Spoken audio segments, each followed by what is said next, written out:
Ready. Hi, everybody. Welcome to another edition of Too Opinionated, where today I'm joined by one of my favorite actors, Robert Picardo. So welcome, Robert. Thank you, Michael. Good to be here. I'm so happy that I didn't mess that intro up. I don't know why, but I have this fear of screwing up people's names. And so in my head, it's screaming, Roberto Picard. And I'm like, do not say that. Well, I am of Italian descent, so calling me Roberto is never a problem. And I am of Starfleet descent too, so calling me Picard is an obvious error, Sure. But I don't take offense there either. That's right. I guess there's worse things to be called, so that's not. Yeah, I used to say when they were first casting Voyager, I don't know, close to 30 years ago, was it? In any case, I do remember that I used to, people would say to me, your name is so close to Captain Picard. Did that have anything to do with your casting? Which is kind of a ridiculous question, but I made up an answer that was like, yeah, here's what the executives were thinking. If we could only find another bald guy like Picard. Oh, if we could only find another bald guy like Picard. Oh, if we could only, Picard. Oh, wow. But that's how it happened. I don't think that's really true, but I love the sound of it. Yeah. See, they didn't call me. I could have. Right. Well, 30 years ago, I still had a little. You were too young and not bald enough at the time. Yeah. 30 years ago, I had more of the Sean Cassidy hair. The 80s and 90s type of feathered hair that I was unappreciative of, and then it went away one day, and now wish I could have. I had that hair in Gremlins too, but even then it wasn't my hair. That hair belonged to, I think, an Italian nun, and they just weave it into hair pieces. Most of the dark brown hair comes from the Italian hair market, and apparently the nuns donate hair to raise money, for the convent. So probably most of my career I was wearing, nuns' hair, I think. It's an odd piece of trivia, but yeah. Well, you said you and your son are a little geeky. I thought you might want the geekiest, trivia that I can think of. That's it. Now we can move on to the less geeky trivia. I'm going to jump ahead just a little bit, but so of course, I've loved you in all the Star Treks, of course, but I was a fan of yours well before that. All right. So the first time I saw you on camera, I think, was "Oh God, You Devil." Well, does that mean you did not see The Howling? I did see The Howling, but I was thinking "Oh God, You Devil" came out before. No, they were close, but The Howling was my first feature film role. Yeah, when I played Eddie Quist in The Howling, which, as you may know, the company that bought The Howling, the company that made The Howling, Avco Embassy, went out of business a minute and a half, I think, after the movie came out, and no connection, by the way. And so it's bounced around to different, kind of absentee owners for years. And finally, I think Studio Canal, a French company, bought it and decided to do a 4K remaster. So it's playing right now, or starting right now, in about 50 theaters around the country. Joe Dante, I think, is going to be at 2 of them in the LA area. And even in a little town near where I live in Northern California, Orinda, I just took a picture of me standing in front of the marquee. It says, Robert Picardo and The Howling, next Tuesday, one night only, werewolf in town. So it'll be, and my 2 adult daughters, who are 30 and 32 years old, have dates with their respective boyfriends to see their dad at age 27 in a movie that they've never seen. So they're going to see it on the big screen. And that's got to be a weird experience, I think, for my children. That, I'm at the time I made the movie, I was 3 years younger than my younger daughter and 5 years younger than the older. So it'll be interesting, I think, for them to have that rather unique experience. Yes, I love that. So I did see The Howling, and I'll tell you, the way I saw it, I was 12 at the time, I believe. So this is the 40th anniversary, I think. So it came out in 81. And I had to sneak into, or me and my friends had to sneak in because it was an R-rated movie. So it was an R-rated movie. Whatever. And you went and saw. I'm going to report you right now. I know. Right? You could I don't get know me what's in going to trouble. happen. Well, when Eddie turned in, when he turns, it was kind of terrifying for 1981 at 12 years old. I would think there's a reason why I didn't want my daughters to see it, obviously, when they were young. Although, they were born after the movie came out, obviously. But it's not the kind of movie you want to show your young kids. It's like, and here's daddy ripping a young woman's throat out. Yeah, that's your dad. But it is a scary film. I'll tell you a little anecdote about The Howling, really brief. Our wonderful showrunner on Voyager for a couple of years, Brandon Braga, he was an executive producer the whole run of our show, but he actually ran the show as the number one guy, I think, for seasons 5 and 6. Well, when I mentioned to Brandon, this is after Voyager's been shooting a couple of years, I happened to mention to him that I played Eddie in The Howling, and he just went nuts because that movie had scared the bejesus out of him as a kid. And he immediately wrote a Star Trek episode with the Doctor having an evil other. It was called The Darkling. And the Doctor, in experimenting with this program, he inadvertently creates sort of a Dr. Jekyll, Mr. Hyde situation, where he creates this alter ego, Mr. Hyde, who does terrible things without the Doctor being aware. And he wrote that entirely because he wanted to see me, play scary again, as I had with Eddie. And the end of this trivia question, I even wore the bottom teeth when I turn into the Darkling character, the evil version of the Doctor in this episode of Star Trek. I reprised Eddie's bottom teeth, these sort of animal teeth that made my lipstick and it made me look more animalistic. They made special contacts at my suggestion so that my eyes were beadier. They made smaller cornea lenses so that I had this little subtle difference where I had a more animal-like lower jaw and I had beady eyes. And when I did that, so that was the last time. That was the reprise of the Eddie Quist bottom bite plate. Yeah, I love that. Were you just carrying around the teeth like in your pocket? Was that just? Well, not just about. I mean, they were at home in my closet in a box of stuff, including the giant oversized teeth I wore in the other Joe Dante movie, Explorers, the sort of comedy buck teeth. And I had to bring them in and show. At that time, our showrunner was one of our co-creators, Jerry Taylor, and I had to show Jerry Taylor that I could speak clearly with the teeth in. I wouldn't sound too, they wouldn't be too difficult to speak around, because I really thought it was a great effect. But I had to show her that it was subtle enough. Everything on Star Trek must be approved by several people. So, that actually makes me love that episode more. That was a cool one. Am I allowed to eat a piece of pie while I talk? So people know that I'm not really a hologram, because holograms. It looks like that looks like apple pie. It is apple pie. My wife, when she brought me, all I asked for was a glass of water. I got an espresso and a piece of apple pie and a glass of water. That is good wifing right there. Yep, I'm very proud. The 80s loved their werewolf movies. We need to get back to that. We don't really have anything going on right now. Yeah, no, and The Howling really stands up. I mean, it's a landmark in practical, in-camera makeup effects. No CGI in those makeup effects at all. It was these revolutionary bladder makeups that I wore. I had what really were condoms, I think, that were glued to my face with little hoses attached to the back of them, and hidden under the long-haired wig. All of these hoses were coming out of the back of my face, and there would be like 8 makeup assistants tooting little amounts of air into the hose to make my face percolate. Yeah, that's pretty great. That's pretty great. I always wondered why Dee Wallace's character, it took like 3 minutes for you to turn into that werewolf. Why is she just standing around? Get out of there. Yeah, you're right. In reality, she was.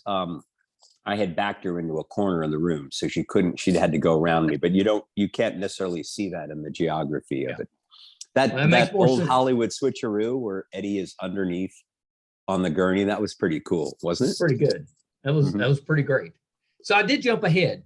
I usually start by asking, what made you want to get into entertainment? How'd you kind of go about that? Well, I don't remember having any aspirations to be an actor as a very young man. I went to an all-boys school, and the only way to meet girls was to either be good at football or sports. So the girls came from the girls' schools to see it, or to be in the school play. And then the girls from the neighboring girls' school would be in the play. And football was not going to happen for me. Being an athlete at that time was not in the cards. So acting became a way to meet girls. But even before that, when I was younger still, it was really in ninth grade. A friend of mine in class, Bill Barker, who was sort of the class clown, pushed me into being in a 3-character play, but mostly 2 characters. It was an old English it was satirizing all of the conventions of old English melodrama. So it was a comedy, and it had ridiculous coincidences in it.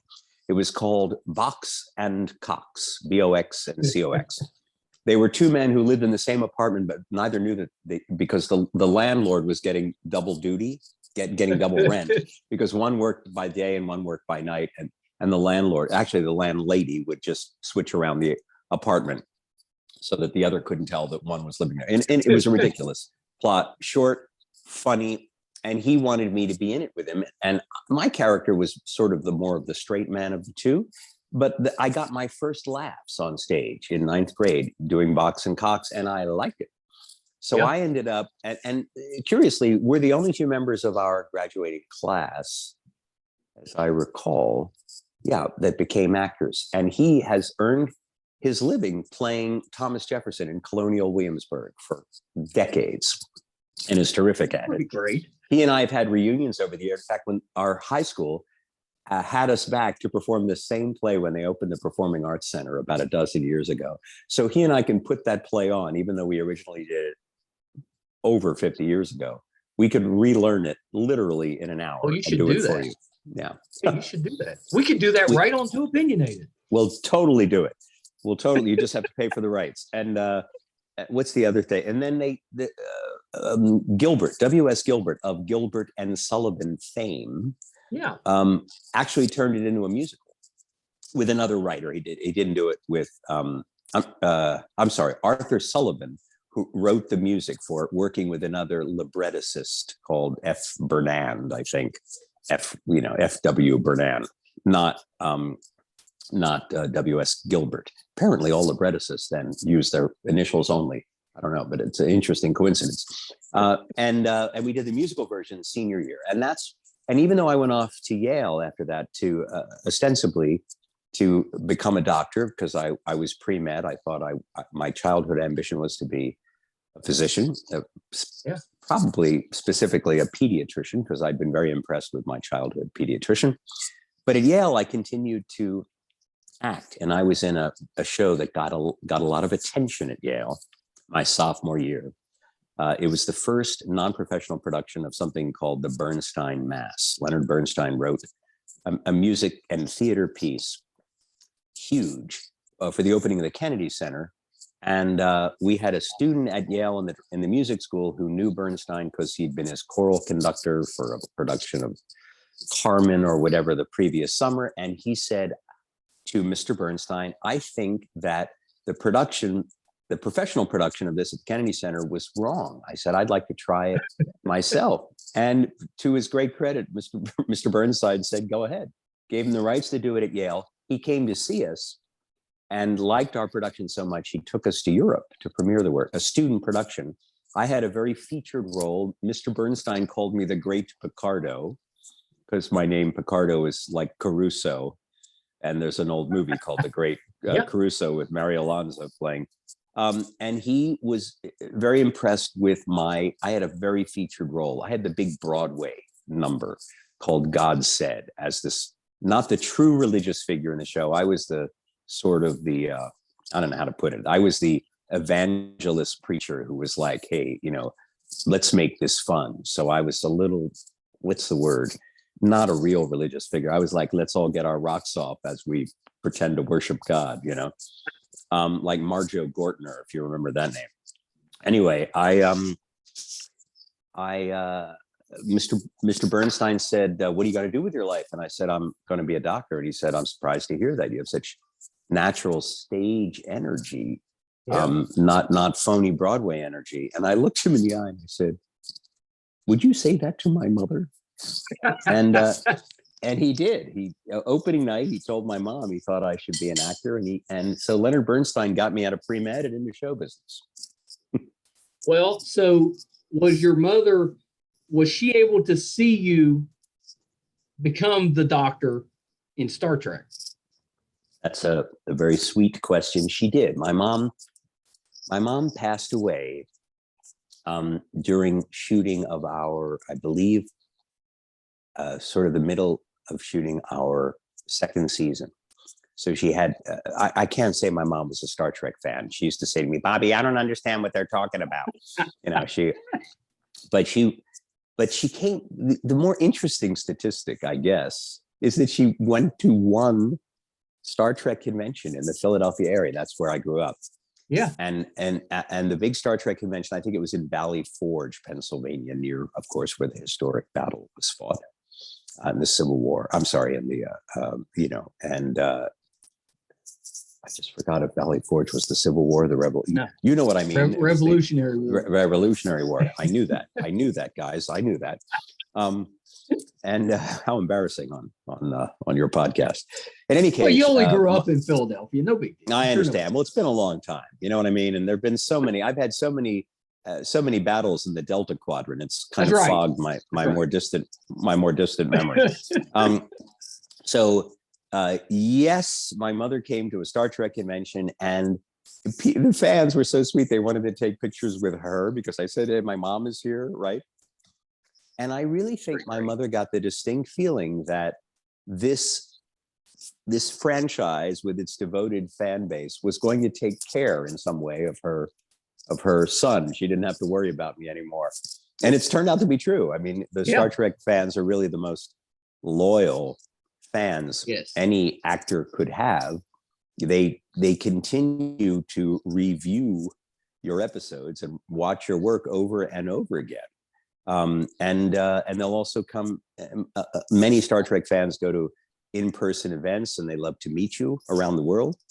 So my mother got that feeling that I had become part of something that was big and powerful. And even if she didn't understand it, other people really liked it. So I was happy that she had that experience later in life. And I even remember the episode she passed away during. It was one that featured my character. They immediately had to, she passed away on a weekend. Yeah. The episode we were shooting was called Life Signs. And in that episode, the doctor is trying to cure a hideously disfigured Vidian woman who is herself a doctor named Dr. Dinara Pell, and she's got terrible disfigurement, but he creates a holographic version of herself from the genetic template, so she gets to see the way she would look if she were not suffering from this terrible disease. And then, of course, she and the doctor fall in love, but it's the beauty's only skin. He loves her for what she is, not for how she looks. It was a sweet story. In any case, we had just started shooting that, as I recall, and I got the terrible news about my mom's passing from my older sister in Philadelphia. They immediately let me go home for several days and obviously help arrange for my mom's interment and go to the funeral, and then came back. And I remember how really sad I was, but I had to shoot a comic scene that day. And I never forgot it, even though that's a long time ago. That's easily, it's got to be 30 years ago because this was season 2. I still remember the moment of trying to, to push the thoughts and the grief out of my head and to play this very silly scene where I blurt out that I'm romantically attracted to Dinara Pell in a completely horribly, awkward way. Yeah. It's quite so. So yes, in a long-winded answer to your question, my mother did live long enough to see me in Star Trek. I had made a deal with her after Leonard Bernstein said that, I should go into show business. I graduated Yale my third year. I got to New York at 20, and I promised my mother if I wasn't successful by 25, I would go back, pick up my pre-med courses, and go to medical school. And by 24, I was playing my second leading role on Broadway, and playing Jack Lemmon's son in a play that was virtually a two-hander. So I had a lot of good fortune early in my career, and that got me off the hook. I did not have to. I didn't have to go back. And right now, I'm kind of regretting, though. I mean, I think it's a little too late. But I've heard of people going to medical school in their late 60s or 70s, but I don't think I have the discipline. Well, if William Shatner can go to space, yeah, anything can happen. That's right. Shatner is an amazing. He's an amazing guy. You got to hand it to him. That takes quite a bit of courage. So I applaud Mr. Shatner for that.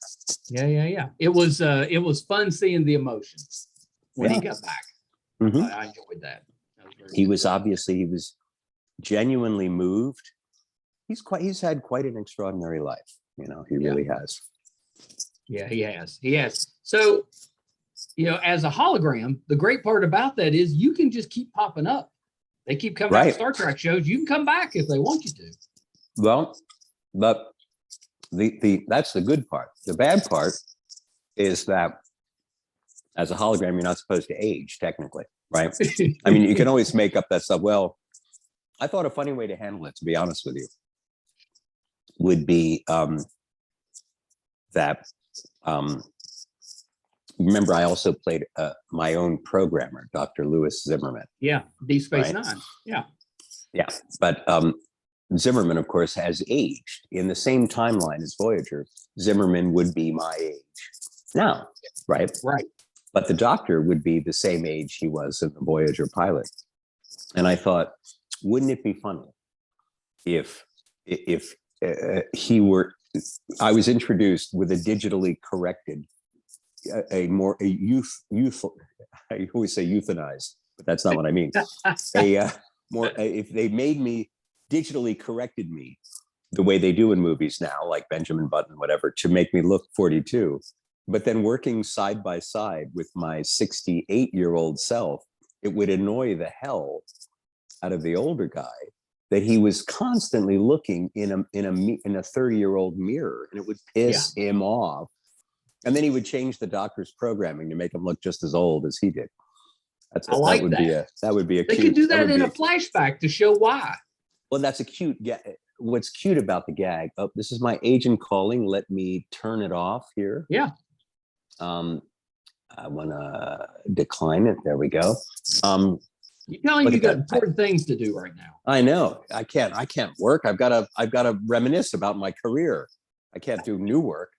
That's right.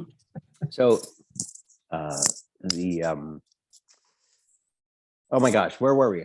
I completely lost my train of thought. So you were talking about the older gentleman and the younger Doctor. Yes, that would be a good gag if looking in the mirror. I mean, imagine that. Imagine you look in the mirror and you see yourself with your now that you have just a little hair on top. You see yourself with your 80s mullet, right? And what are you going to do? You're going to go, damn it, that hair, where did it all go, right? Would it be annoying?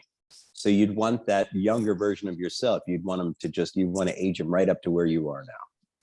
I love it. Yeah. We need to make that happen. Who do I need to call? I don't know, but find out. So we had John Billingsley on, and we're going to have Alexander Siddig is coming. Oh, cool. So just on the record, Star Trek, you're having a Doctor Star Trek festival. It's all the doctors. I got to get Gates McFadden. I got to get her to come on. I've talked to her a few times about it. She's thinking about it. So we'll see. But on the record, do you want to proclaim yourself as the best Doctor? No. Why would I do that? No? I want your fan base to do that for me. That's what I want. John was not shy about it. What did he proclaimed me the best doctor. Well, actually, what he said was that you had sent him a poll that proclaimed you the best doctor. Absolutely, I did. I totally did that. John and I have a, sort of a mock rivalry that I enjoy. But yes, anything that proclaims me to be the better doctor, I of course send to him for his examination. Yeah, I think that's pretty hilarious. Mm-hmm. Yeah. Well, let's put it this way. I get certain perks. I'm treated in a way. I can't imagine, for example, that he got a piece of homemade apple pie and an espresso when he was talking to you, did he? He did not. So even I think my wife gets it that I'm really the best doctor. Yeah, it's not every doctor getting that. Come on. Mm-hmm. That's pretty good. That's pretty good. So I know we got to wrap up. I was lucky enough to get to spend some time with Olivia Dabo from the Wonder Years. Oh, sweet. And sweet she mentioned you didn't really get to work with her when you were on the show, but she's a big admirer of yours. Oh, so that's nice. She's a lovely person. I've seen her a number of times in the intervening years at usually at autograph events. She's a terrific person, still a great beauty, of course. And it is a shame I did never get to act with her because, during the 1 year she was the older sister and was not, my character, Mr. Cutlip, was the middle school gym teacher. Right. That's right. And only taught 12-year-old boys. I will tell you, I did ask the costume department. I said, because I was pretty skinny back then, I said, I want to wear the tightest possible clothes that I can. I said, because I remember my gym teacher used to, preen in front of us wearing the tightest clothes. And even at age 12, I'm thinking, this is a little weird, isn't it? It's a little much. So I did want to wear very tight clothes in front of those 12-year-old boys because I thought, well, apparently this is part of the tradition. They want, each of those students should be able to tell if they really want to know whether or not Mr. Cutlip is circumcised. Anything that you would like to say about your? I'd like to unsay what I just said. First of all, no, that's it. It's on the record. All right. Okay. Well, your character on Stargate that was in all of Richard Woolsey. Mm-hmm. Yes. Woolsey was introduced as a one-shot guest star. He was supposed to be a complete jerk, douchebag, unlikable, kind of just a guy who is sent there by some government think tank because a tragedy's happened and he's going to decide whose head is going to roll by interviewing everybody. So he was a really awful, cold, ruthless, humorless character. And then, of course, the producers, after I shoot my 12.5 page day, really, I was brought in as a device to connect together all of these different clips so they could make a clip show. They needed to write a new framework to hang all these clips on. So I was connective tissue. And I shot my 12 pages of connective tissue. And the producers, Joe Malazzi and Paul Muley, took me out to dinner and decided they liked me. And then I think they thought right after that, well, we'd love to have this guy back, but we painted ourselves in the corner by making him such a relentless asshole. But then every time they had me back, I was a relentless asshole with a tiny little glimmer of a positive, just a little glimmer of a positive. And then brick by brick, they made me more likable. They gave me a sense of humor. They get whatever. Eventually, over the course of a number of years, they turned me into a leader of the Atlantis expedition. So that was just a completely delightful, unexpected. No one could have predicted where that was going. And it was just a great, great experience. And Star Trek was wonderful to work on, but Star Trek is very tightly controlled because the producers want to make sure that the actors don't do anything that seems of the moment, that seems contemporary, that seems colloquial. They're very carefully controlled language. You don't change a comma or a letter on Star Trek without permission. But Stargate, because it's about the secret science fiction element in the present, It was much sort of loosey goosier in its, we were allowed to ad lib. I could do a take and say, can I make a joke? And they were great. It was so, after 7 years of working in the 24th century and having to be very, anytime you wanted to, if I wanted to have a joke in the show, you didn't ad lib it. You called it in 5 days in advance to the writer's room, and they would if they liked your joke, it would show up in a rewrite with a little asterisk next to it. And that meant it was an added line. And I worked very well under that, structure. But like I said, Stargate was like, oh, hey, all bets, this is like freedom. This is what freedom tastes like. So I had a great time on that show as well. And lucky to work with some wonderful actors on both shows. Obviously I've kept more close friends from Star Trek because I worked with them so long, but I still see many people in the cast all the time, and really have made lifelong friends from working on Voyager. Yeah, it's terrific. I always liked how Stargate, they kind of got the fan angle, and they always seem to bring in actors from other science fiction franchises. I always kind of like that. I think I like that too, and it really shows that a lot of the Stargate writers, including the co-creator, Brad Wright, the creator, and I think Robert Cooper as well as co-creator, are really sci-fi fans themselves. They really have watched a lot of.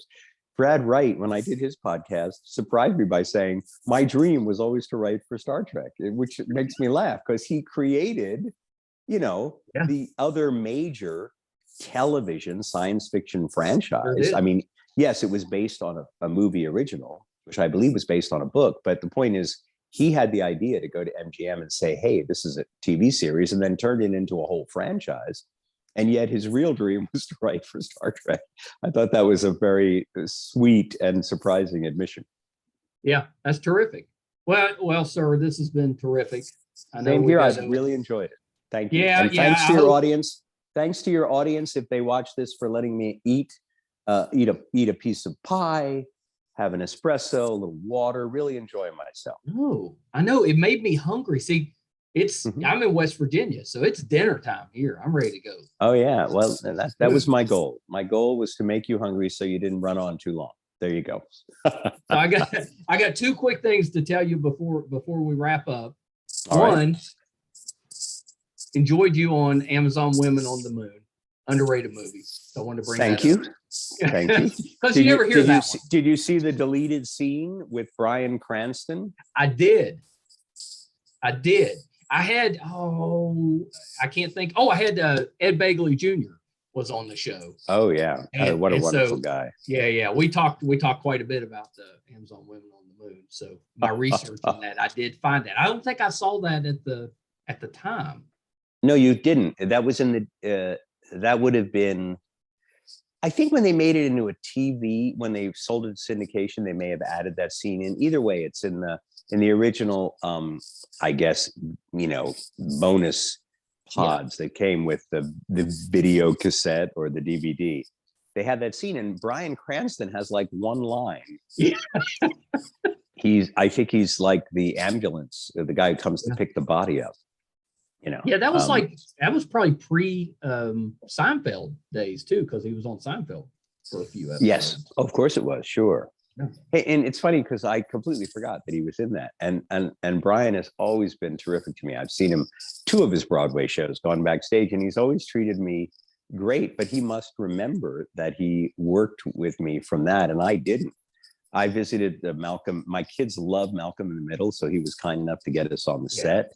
So that they could, and I think in exchange, I got a friend of his on the Star Trek set, an old, so he's nice. He's one of those people that with all of the amazing success and all of the great work he's done, he's really stayed very, level-headed and remembered his roots in the way it's not always the case with some people when they become big stars. Yeah, he's pretty big now. Yeah, he is indeed. Pretty nice. That's pretty nice. So the last thing was, so my wife, she is not a TV or movie person. So so she does, but I always go around to the family. I'm like, where do you know this person from before I do an interview? Well, she didn't know any of the stuff, but she saw you on Dickenson. Oh yeah, So Dickinson. she said you were very good on that. Well, she'll be very happy to hear that they gave me the most in the season that premieres November 5th, the season 3, and I think the final one. They gave me the best stuff to do. So if she liked what I've done so far, she's going to really get a kick out of it. I highly recommend to your audience, if you don't have Apple TV and you've never seen Dickenson, it's really great. And I'm in 4 of the 10 episodes, but I think the funniest scene I have is in the very first. So if you can get a free trial subscription of Apple guys out there, watch season 3, episode 1. And assuming you're a fan of mine watching this now, I have a really hilarious scene that I won't spoil by telling you what it's about. Oh, very good. Very good. It's a teaser. Last thing before you go, Robert, is there anything else that you have upcoming that we can kind of keep an eye out for?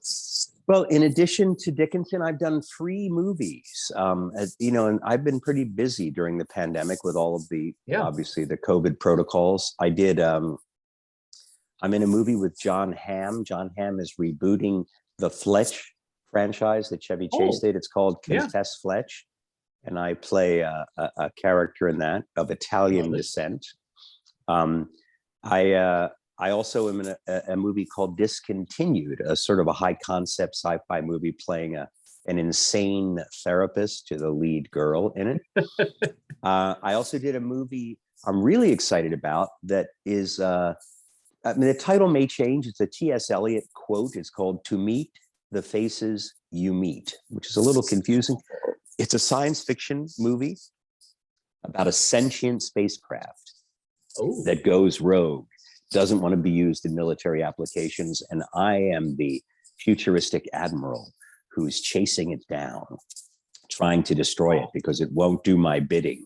So I'm like Captain Ahab chasing Moby Dick. That was a lot of fun. And that's all animated and mixed with live action. So it's an animated film with live action, about 7 live action actors mixed into the animation. That was totally cool to do. I don't know if the title will change, but that's going to be in post-production for 6 to 8 months anyway. And I also started during the pandemic my own YouTube channel, which I now have, I don't know, about 12,000 subscribers. Very nice. I upload an original video every week, and I often play multiple characters. I act with myself, playing multiple characters. So I've kept myself pretty busy. What's the title of the YouTube channel? So we can find if you just search Robert Picardo official YouTube channel, I'm sure you'll get a link to it, or you can look. It's also on my Twitter feed at Robert Picardo. It's, the YouTube channel is in the bio on Twitter, and also on Instagram, Robert_Picardo. You can link to it there. So, and I'm very proud of the original videos I've done. I play an aging Italian gigolo. I play a female former opera star named Ava. I play a character who telepathically can put music in your head. If he doesn't like you, it can be very disturbing. He's called the telepathic composer. I play a fictionalized version of myself who's kind of an idiot. And what else? That sounds terrific. I think I play another character, but I can't remember. Anyway, I urge you guys to subscribe. It's free, of course, and you will get an original video every week. All right. Yeah, I'll definitely be subscribing. That sounds terrific. All right. Well, thank you. Is Chevy making an appearance? I have no idea. Because, that would be cool. If they did, it would be very cool. I read the whole script, and I did not see that. But you never know. I don't know. I never know. Well, thank you so much, Robert. I appreciate the time, and this has been terrific. And thanks to your audience for listening, and thank you, Michael. Take care. Yes, sir. Yes, sir. Okay. Are you ready? Thanks a lot, Michael. It was a pleasure. EMH out.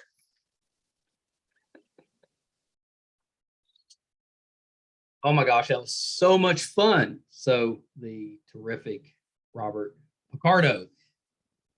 I think I held that together pretty well. Such a big fan of his. And I didn't want to take up too much of his time. I promised him I'd just take 30 minutes, and I know it took probably 45. And there's just so much. He's been in so many great things. It's difficult to cut that short. So he was really accommodating, such a nice person. Just thrilled to death that I got that chance with him. And we didn't even get to talk about Total Recall and his voicing the Johnny Cab. I wanted to speak to him about that. He brought up Gremlins 2. There was a lot, he's voiced so many different cartoons. He's done some Justice League stuff. It's just been a real honor to speak with him. Loved him on Castle. I think he played, if I remember right, he played a doctor on Castle. But he's popped up. I could spend a whole hour just talking about the different things he's been in. So I hope you guys have enjoyed that. We've got, if you haven't seen our interview with John Billingsley, please go back and take a look at that. I'm very proud of that one. We've got Alexander Siddig coming in the future in the next couple of weeks, so you can keep an eye out on that. If you guys haven't done so yet, really appreciate it. It would help us out so much if you would check out our YouTube channel, Meisterkhan Pod, and subscribe. We do not have 12,000. So we could use a few more. If you could help us out, that would be great. You can also find us in all 300 of our episodes on our website, meisterkhan.com. It'll let you know if we're doing anything in studio, if we have any conventions that we're covering as press, and it also has a terrific blog from Brett that is just geeky and fun. He's such a good writer, so please check that out, meisterkhan.com. Thank you guys. Until next time. Bye, everybody.